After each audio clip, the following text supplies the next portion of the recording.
শিরক হলো ভিতরের জিনিস, এটা অন্তঃকরণে মিশে থাকে, ধরা যায় না, ছোঁয়া যায় না। সাধারণভাবে চিন্তা করলে বোঝা যাবে না। আপনি একটু ভেবে দেখেন, আপনার অন্তঃকরণ সৃজন হয়েছে শুধুমাত্র আল্লাহ পাকের জন্য, যেখানে আল্লাহ পাক বসবাস করবে। আর আপনি এই অন্তঃকরণে কাম, ক্রোধ, লোভ, মদ, মোহ, মাৎসর্য এইসব দিয়ে ভরে রাখছেন, আমিত্ব, অহংকার, অহমিকা দিয়ে ভরে রাখছেন, যেখানে আল্লাহ পাকে বসবাস করার কথা, কিন্তু সেখানে আপনি এই সব কিছুকে দিয়ে রাখছেন। এই মূর্তিগুলোকে শয়তানের এই রূপগুলোকে আপনি স্থান দিয়ে রেখেছেন। তাই আপনি কি শিরকে ডুবে আছেন না? শিরকের মধ্যে ডুবে রয়েছেন না, ফানা হয়ে রয়েছেন না?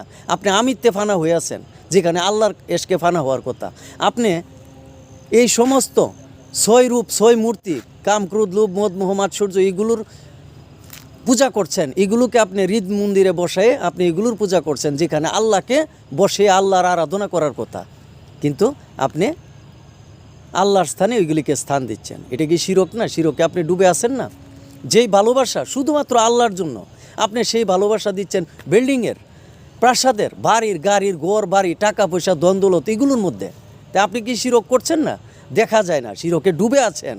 কাজেই এইসব শিরক থেকে আপনাকে উদ্ধার হইতে হবে, বাঁচতে হবে, আপনার অন্তঃকরণকে পবিত্র করতে হবে এগুলো থেকে মুক্ত করে। কাজেই আপনাকে এইসব শিরক থেকে আপনাকে বাঁচতে হলে অবশ্যই কামিল মুর্শিদের সহবত দরকার। ধন্যবাদ।